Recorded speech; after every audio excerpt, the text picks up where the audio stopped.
حدیث نمبر 101 ہے، کون سی شرطیں درست نہیں ہیں؟ ان ام بشر الانصاریۃ ان النبی صلی اللہ علیہ وسلم خطب ام مبشر بنت البراء ابن معرور فقالت انی اشترطت لزوجی اللہ اتزوج بعدہ فقال النبی صلی اللہ علیہ وسلم ان ھذا لا یصلح۔ حضرت ام بشر انصاریہ سے روایت ہے کہ نبی کریم نے ام مبشر بنت برا بن معرور کو نکاح کا پیغام بھیجا۔ انہوں نے جواب دیا کہ میں نے اپنے شوہر سے شرط لگائی تھی اس کے بعد کسی سے شادی نہیں کروں گی۔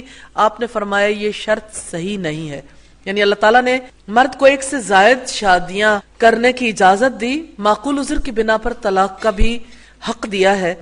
اسی طرح اگر عورت کو طلاق ہو جاتی ہے، بیوہ ہو جاتی ہے، تو اس کا شوہر اس پر پابندی عائد کر کے نہیں جا سکتا کہ میرے بعد تم کسی سے نکاح نہیں کر سکتی۔ عدت پوری کرنے کے بعد عورت شادی کر سکتی ہے۔ ہر وہ شرط مردود ہے جس سے شریعت کے قوانین متاثر ہوتے ہوں۔